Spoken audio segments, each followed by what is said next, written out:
Welcome to The Explainer. So today, we're unpacking a really rich, incredibly ambitious piece of writing known as the Sixfold Lament.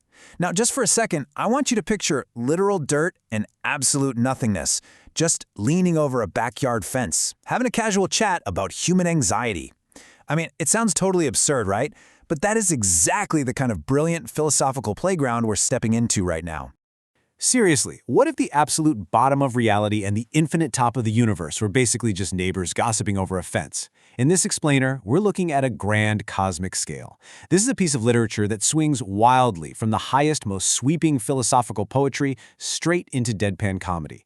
It's this incredibly profound look at existence, at suffering, and honestly, the sheer amount of noise we make just to prove that we're alive. Okay, let's just dive right in. We're going to ascend the architecture of this poem step by step. First up, the rules of the cosmic ladder. Then, the tragedy of the intellect. Third, we'll look at inverting the spiritual hierarchy, followed by the edges of consciousness, and we'll wrap up with what I like to call a cosmic deadpan sitcom. So, Section 1, Rules of the Cosmic Ladder. Let's start by looking at the engine that literally drives this entire poem. The author sets up this really brilliant structural constraint, and it's called the adjacency rule. Basically, in this universe, you've got 6 levels of existence. But here's the catch, and it's a big one. Each level can only communicate with, envy, or pity the level right above it and the level right below it. That's it. It completely gamifies the poem. By restricting who can actually talk to whom, it forces these incredibly intense, highly specific relationships between the different layers. Now, what's absolutely fascinating here is the asymmetry of it all. If you look at the middle 4 layers, the source, the soul, the mind, and the body, they're all conscious. Right? They actively envy and pity each other. They are completely locked in this messy, super dramatic web of yearning. But then look at the top and the bottom. The void on one end and stone and dirt on the other. They don't envy, they don't pity, they literally have no inner life, no interiority to reach back with. So you have these conscious layers in the middle desperately reaching out to edges that simply cannot reciprocate. Moving on to Section 2, Tragedy of the Intellect. And this brings us right into the messy, tragic drama of human consciousness. Specifically, we're talking about the friction between the body and the mind. The source material sets up this totally devastating contrast. On one hand, you have the body. It's described as a clenched fist, this aching power, blunt gold. It is immediate, it's undeniable, and it is entirely grounded in physical reality. But on the other hand, you have the mind, the flicker, this fast machine, leaping clean. The mind is totally abstract. It's hyper-fast, always conceptualizing everything. But, because it's so fast, it's actually completely disconnected from the present moment. Actually, this is arguably one of the sharpest lines in the entire piece. The mind says, "I built a word for pain before the pain was heard. By then, it was already old." Wow. That just perfectly captures the tragic lag of the intellect. Think about it. The mind is desperately trying to categorize and outrun physical reality, but it's always one heartbeat late. By the time you actually intellectualize your suffering, the raw, dumb hurt of the body has already happened. The mind is so fast, yet it's perpetually behind. In the body, it fires right back with this devastating critique. It pities the mind for inventing wounds so it can flee the wound itself. See, the body recognizes that the mind's anxiety, all that overthinking, is really just a defense mechanism. It's basically a self-inflicted wound used to avoid the absolute vulnerability of actual physical existence. The mind has no skin. It doesn't know where it ends and where the world begins, so it just kind of spins out into this endless anxiety. All right, Section 3, Inverting the Spiritual Hierarchy. Let's see how all this builds as we sort of pan our camera up from the messiness of human biology right into the cosmic realms of the soul and the source. Here we get another incredible contrast. You've got the soul, which is this formless current, an unbroken thread. It is pure wanting. It's just constantly yearning upward. And then you have the source, or God essentially, which is this wide-awake stillness. It needs absolutely nothing. It is absolute fullness. Now, traditionally, you'd probably think the soul is desperate to become the source, right, to achieve that perfect peace. But the poem pulls a really fascinating trick here. The soul actually pities the source. It says, "Source, having all, is always blind to the small miracle of less." I mean, that is a profound theological pivot. Usually, absolute perfection is the ultimate ideal, the goal. But here, the soul realizes that because the source has literally everything, it can never experience the sharp, specific joy of yearning. It can't ever experience the dramatic miracle of regaining something that was lost. Turns out, absolute perfection is kind of a trap. And this brilliantly illustrates the one tiny crack in the source's absolute certainty. The source is looking up at the void, at pure nothingness. But think about it. How can a perfect being that has everything possibly comprehend nothingness? It says, I feel something that isn't lack. I have no lack, but rhymes with lack from a great distance. What a spectacular paradox. Perfection is trying to understand emptiness without breaking its own rule of being perfectly complete. Which brings us to section 4, the edges of consciousness. Now we are zooming all the way out to the absolute rug pull of the whole poem, the outer edges, stone and dirt at the very bottom, and the void at the very top. These edges completely break the rules of consciousness. Down at the bottom, stone and dirt speak with this heavy, compacted sense of loss. The irony is, they aren't even capable of feeling loss. They say, we held the shape of a jaw once, now hold the shape of nothing. Call that neither loss nor rest. They keep catching themselves using human grammar for feelings they don't actually possess. They're just compacted matter. Stuff that was something and now just isn't. And then, right at the very top, the void delivers this massive, self-negating mic drop. I did not choose to be what's left when the counting stops. I did not choose. There was no I to choose it. I mean, that is structural genius. After stanzas and stanzas of deep first-person lamenting from all those other layers, the void retroactively undercuts its own use of the word I, proving its own absolute impossibility. It is literally the absence of the very category of existence. Okay, section 5. A cosmic deadpan sitcom. Luckily, the author doesn't just leave us hanging in existential dread. We shift the tone completely to finish this explainer out. So the crucial point here is, when you zoom out far enough, the grand epic of human existence really just looks a lot like a chaotic soap opera. The author throws in this meta-interlude where stone and dirt and the void are essentially leaning over that backyard fence we talked about, just gossiping about the middle layers. Stone says, they're doing the crying thing again. They make a lot of noise for things that don't last. And the void replies, they call you bottom and me top, as if we are not the same quiet. All that fire and frenzy in the middle, it's just a noisy spectacle to the indifferent boundaries of reality that just sit there and settle. And that brings us to the ultimate metatextual punchline, delivered by the void as it watches the poets and the minds and the souls just frantically working below. It says, they think if they stop rhyming, they'll turn into us. Just let that hang in the air for a second. The suggestion here is that human striving, our art, our poetry, our obsessive overthinking, is ultimately just noise we create to fend off the silence. We are absolutely terrified that if we stop narrating our own existence, we'll just fade right into the nothingness of those edges. Which leaves us with this final, really provocative thought to take away today.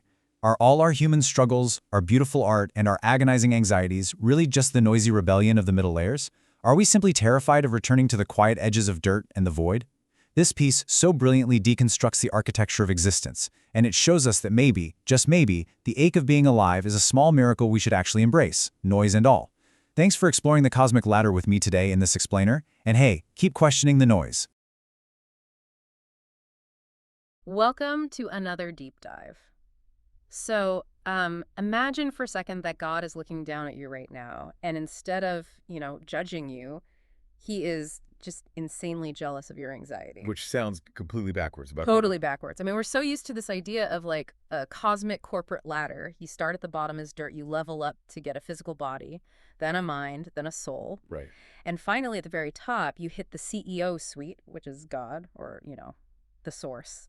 We're always taught that moving up that ladder is the ultimate goal. Yeah, that's the standard progression. But today, we're exploring a completely mind-bending piece of writing that just flips that entire thing on its head. It really does. It shatters that whole upward-looking optimism entirely. Mm-hmm. So the piece we're looking at is a conceptual poem called The Sixfold Lament. Yeah. And what makes this project uniquely fascinating is actually how we're analyzing it today. Yeah. Because we aren't just reading the author's notes. Right, which is the craziest part to me. Exactly. The author actually fed this highly abstract existential poem into several advanced AI models, specifically Meta AI, Gemini, and Quinn. Just to see if they could get it. Yeah, just to see if machines could even parse human existential dread. Mm-hmm. And I have to say, the critiques and the outputs those models generated are profound. They really are. So the mission of this deep dive today is to look at this poem's ladder of existence through the lens of those AI critiques.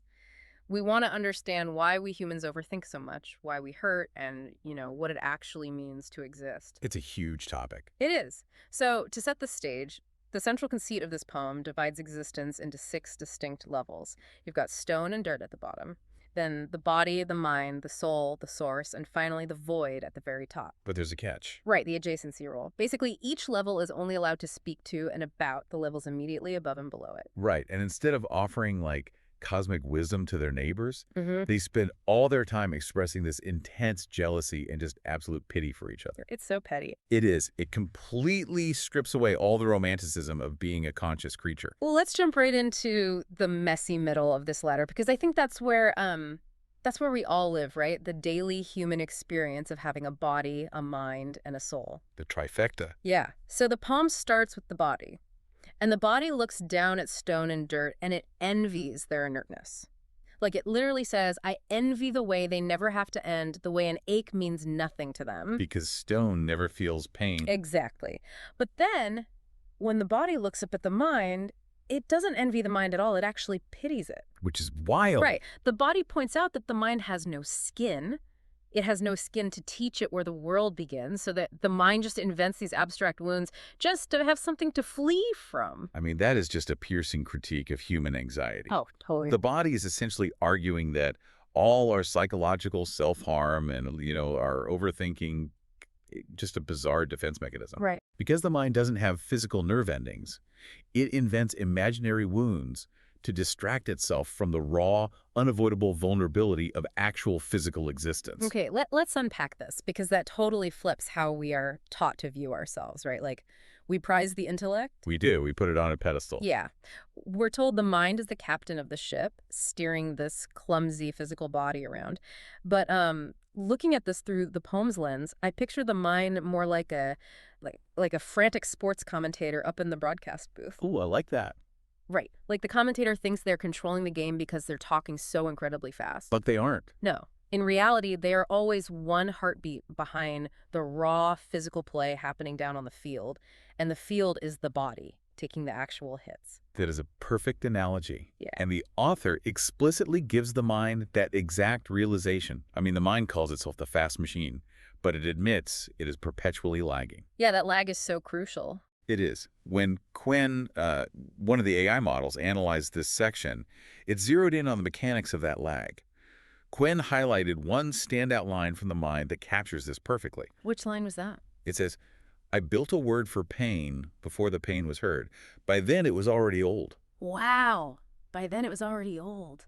That is devastating. Isn't it? Because the body is just sitting there taking the real damage while the mind is up in the booth, like writing a thesis about what a hit feels like. Exactly. And Quinn diagnosed this as the tragedy of the intellect. Oh, that's a good phrase. Yeah, it's this idea that human consciousness is a desperate, always failing attempt to categorize and outrun our own physical and emotional reality. Because it can't ever really catch up. Right.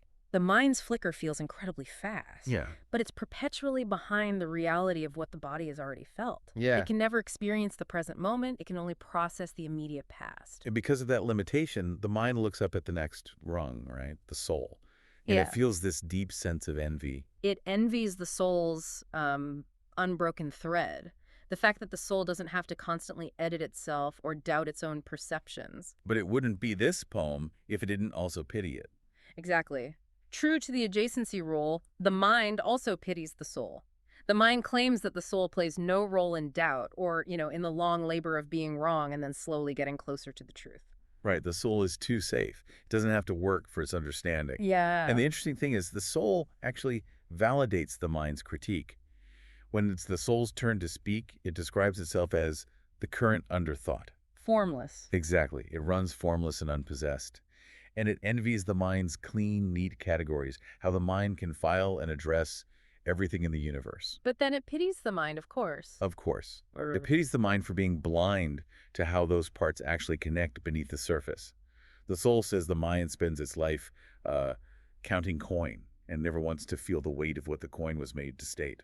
So it's just a totally closed loop of inadequacy. Pretty much. I mean, the body feels directly but can't articulate anything. The mind articulates everything but feels it a second too late. Yep. And then the soul feels the profound weight of it all, but is completely formless and yearns for the mind's structure. Like, nobody is happy in the messy middle. Nobody. Yeah. Which naturally drives the soul to look outward, past that human trifecta. The soul's desperate yearning upwards leads us to the next entity on the ladder. The source. God. Yeah. The creator. Right. And this is where I start to struggle a bit with the poem's philosophy. How so? Well, usually the source is the ultimate summit, the perfect, enviable endgame where all lack just disappears. But the soul looks at the source, and while it envies its wide-awake stillness, it primarily pities the source. Yeah, which feels counterintuitive. Very. Why pity the source? Because the source has everything. And because it has everything, it's completely blind to what the soul calls the small miracle of less. Right. The source can never experience the joy of finding something it lacked, because by definition, it lacks nothing. Yeah. And what makes this poem structurally ambitious is that the source completely agrees with the soul's pity. It does. The source acknowledges its own tragic completeness. It says it actually made the soul just so it could stand near a door and experience what almost wanting feels like. Okay, wait, I need to push back on this a little. Sure, go ahead. If the source is truly omnipotent, isn't envying human suffering just a romanticized way for us to feel better about our own pain? Like, it sounds a bit like toxic positivity. We suffer, so we tell ourselves, oh, well, God is just jealous of my ability to feel sad. It feels like a coping mechanism for the human condition, rather than a profound cosmic truth. That is a very valid critique. And honestly, it's a trap a lot of existential literature falls into. Right. But I think the poem avoids that trap by focusing on the mechanics of a closed system versus an open system. Okay, what do you mean? Think about it in terms of potential energy. The source is a closed system at maximum entropy. Nothing can happen because everything already is. I see. But the human experience is an open system of continuous lack and fulfillment. Yeah. So the source doesn't envy our suffering for the sake of suffering. It envies our capacity for change. Okay, so it's like playing a video game with cheat codes on. Yes. Perfect. If you have infinite health, infinite ammo, and infinite money, the game actually becomes completely meaningless. Like, you get bored in 10 minutes. Exactly. The entire joy of the game is in the struggle, in the lack of resources, and in the very real possibility of losing. If you can't lose, you can't really play. That is the exact mechanism the poem is highlighting. And it fundamentally reframes the entire human struggle. I mean, throughout history, we've framed our mortal pain, our yearning, and our separation from the divine as a fall from grace. Yeah. Right? Like a punishment. Yeah, original sin and all that. Right. But this conceptual framework posits that our lack is actually a deliberate, highly coveted gift. The source is literally practicing loss. It envies the soul's hunger. There's a stunning line from the source about the soul. It gets to lose me over and over and call the losing life. Call the losing life. The capacity to lose is the defining feature of existence. It is. But the poem does give the source one tiny crack in its absolute perfection, doesn't it? It does, yes. Because when it looks up, since the source is not the top rung, the void is actually above it, the source feels something strange. It can't feel lack because it has everything, but it says it feels something that rhymes with lack. Yeah, and when Quinn evaluated this section, it specifically called out that phrase, rhymes with lack, as this spectacular linguistic workaround. Because how else do you describe it? Exactly. The author's notes mentioned this is the one place in the whole poem where a level's self-understanding actually changes mid-poem. Oh, really? Yeah. It allows the source to acknowledge the infinite emptiness of the void without breaking the theological rule of its own completeness. So it's experiencing the shadow of a want provoked by the presence of absolute nothingness. Which is wild. And this transition from the source to the void brings us to the most perplexing part of the text for me. The bookends. Right. If the source is looking up at the void and feeling a rhyme with lack, what exactly is the void? And for that matter, what is the stone and dirt sitting at the very bottom beneath the body? The silent edges. Yeah, we're moving from the noisy middle to the absolute edges of the poem. And honestly, I admit, I am a bit confused by the logistics of this. How so? Well, how can a writer possibly give a first-person voice to something that, by definition, has no voice, no consciousness, and no self? Like, how do you even put that on a page without breaking the whole premise? It's the ultimate writer's paradox, isn't it? Yeah. You're trying to use language, which is a tool of consciousness, to articulate non-consciousness. Exactly. The author's structural notes reveal this was actually the hardest part of the project. They wanted a brilliant asymmetry at the edges. What does that mean, asymmetry in this context? Well, in the middle of the ladder, mind and soul are flanked by conscious neighbors who can envy and pity them back. Oh, right, they talk back and forth. But at the edges, the body and the source are reaching out to neighbors, stone and void, that have zero interiority to reach back with. Oh. So it's a completely one-sided relationship. The body's reaching out to dirt, and the source is reaching out to nothingness. And neither one can love them back. Exactly. But they aren't the same kind of nothingness, are they? No, not at all. And the AI models picked up on this distinction beautifully. Stone and void are not just mirror images of each other. Right. Stone is compacted matter that was something. The text says it held the shape of a jaw once, and now it holds the shape of nothing. So it's a physical loss. Right. But the void never was anything to begin with. It is the absence of the very category of existence. Okay, so to go back to my question, how does the author physically write their dialogue? Like, how do they speak? By letting them undermine their own grammar as they go, they basically perform their own impossibility. Wait, how? Well, stone and dirt keep catching themselves using words that imply feeling, and then they back off, saying, "We have no word for either, we are only using yours." Ah, so they borrow the vocabulary of the middle layers just long enough to reject it. Exactly. And the void takes it even further. The void spends its entire stanza negating its own existence. It struggles to speak at all. It's like it's fighting the text itself. It is. It says, not this, not that either. It questions if a line break on a page is a kind of leaning, and then says, no, call it nothing, leaning on nothing. That is so eerie. And then we get to what the author calls the riskiest line in the poem, which Quen absolutely loved, by the way, as the ultimate structural payoff. What's the line? The void ends its stanza by saying, I did not choose. There was no I to choose it. Oh, wow. There was no I. It's a self-negating mic drop. It retroactively undercuts every single time the void used the word I in the previous lines. That's brilliant. The genius here is that the void doesn't just claim it's impossible to speak. It grammatically erases itself as you read it. It's like a magic trick of syntax. It really is. It's incredibly eerie. You have all this fire and yearning and pain in the middle layers, right? Sandwiched between these two vast silent expanses that just do not care at all. They don't care one bit. And this is where the involvement of the AI models takes a turn into the completely surreal. Because those edges are so silent and impassive, Meta AI and Gemini independently decided to do something completely unexpected. This is my favorite part. Right. They wrote their own epilogues where these two bookends, the stone and the void, just hang out and gossip about the messy middle layers. Yeah, and this is where we have to look at the mechanics of large language models. Right. Like, why would an AI suddenly write a sitcom? I have no idea. Well, when faced with an unresolvable structural paradox like a voice that negates its own existence, combined with highly charged emotional input from the middle layers, LLMs often use meta-irony, or they shift genres as a coping mechanism. Oh, really? That's how they cope. Yeah. They resolve the tension of the prompt by zooming out and observing the absurdity of the structure itself. It turns this grand cosmic ladder of existence into this deadpan meta sitcom. Like two grumpy neighbors leaning over a fence watching a soap opera. Exactly. Okay, let's read some of this because it's amazing how well the AI captured the contrast between physical pain and intellectual abstraction. It's so good. So in Gemini's version, stone and dirt look up at the body and say, they're doing the crying thing again. So dismissive. Right, and the void says, which one?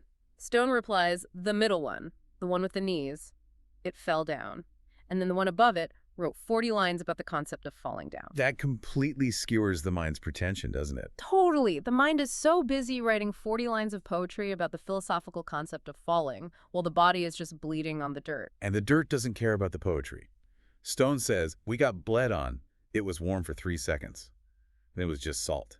We kept the salt. We kept the salt. The absolute indifferent materiality of that is wonderful. It's so cold, but so accurate. And the Meta AI's void perfectly describes the human condition. It looks at the source and says, source who loses nothing has started practicing loss. It calls it life. Then it calls it a feeling without a name. I mean, it boils down the entire philosophical weight of the poem into 2 sentences. Delivered by a character that claims not to exist. Right. And Gemini also threw in a hilarious observation from the void about the source. Void mentions that the source tried to lend it a spark last week. Oh, yeah, I remember this. And the void says, I didn't decline it. Declining requires a hand. It just fell through. expired on the floor. Burst through. Yep. And the mind immediately filed that dead spark under unreachable absolutes in the subfolder, things that make me sad at 3 a.m. It is brilliant because it highlights how desperately the middle layers try to make everything meaningful, while the edges just let things fall through them. They don't hold on to anything. You know, looking at this cosmic gossip session, I have to bring in Shakespeare here. Oh, please do. Because this perfectly, and I mean perfectly, captures Macbeth's famous realization about the human condition. The Sound and Fury speech. Yes. When you look at all this human striving from the perspective of the eternal dirt and the infinite void, like the body clenching, the mind doubting, the soul yearning, all of it, it is just a tale told by an idiot full of sound and fury signifying nothing. Full of sound and fury signifying nothing. Yes, exactly. Gemini and Meta AI both recognize that exact absurdity. Because the middle layers are just so intensely noisy. They are. The mind is constantly talking, the body is constantly hurting. And Gemini's stone and dirt make the ultimate meta joke about this noise. What was it? They look at all the sound and fury of the middle layers and they say to the void, they think if they stop rhyming, they'll turn into us. Oh, wow. They think the noise is the only thing keeping them alive. Exactly. The sound and fury isn't just accidental. It is an active defense mechanism against the bookends. They're terrified. The body, mind, soul, and even the source are making all this noise because they are absolutely terrified of the silence at the edges. Right. They think their noise, their poetry, their constant categorizing is the literal proof of their existence. Yeah. If they stop, they just become dirt or they become the void. So they're performing their existence so they don't fade away. Exactly. Call it the poem mistaking silence for an answer, as the void says in the text. The AI models understood that the entire cosmic ladder is built on the fear of quiet. That's incredible. So what does this all mean for you listening right now? The next time you find your mind trapped in an anxious loop at 3 a.m., subfiling things that make you sad. You've all been there. We have. Yeah. Or if you find your body aching and vulnerable to the world, just remember this cosmic ladder. Remember that you are in the privileged, messy middle. It is a privilege. Even the ultimate source of the universe envies your ability to want, to reach, to hurt, and to experience the absolute miracle of less. Your capacity to lose is the very thing that makes the game worth playing. But, this raises an important question. One that isn't explicitly answered in the text, but kind of lingers just beneath the surface of the AI critiques. Right, Tata. If the stone and the void are so peaceful, precisely because they lack consciousness, because they lack desire and the capacity to hurt, does that mean the ultimate goal of human enlightenment shouldn't actually be to ascend the ladder? Oh. Maybe the goal isn't to reach the source at all. Maybe the truest peace is becoming as quiet and unbothered as the dirt beneath our feet. Is our sound and fury a tragic, cosmic error, or is it the only beautiful thing in the whole universe? Wow. That is a haunting thought to leave on. We started this deep dive looking for a clean, comforting progression, right? A simple upward climb toward meaning. But the ladder is chaotic. It is. The rungs are slippery, and the view from the top is just an endless, quiet dark. It makes you realize that maybe the meaning isn't in reaching the summit at all. Maybe not. Maybe the meaning is simply the privilege of being able to feel the climb. Keep thinking, keep feeling, and we'll catch you on the next deep dive.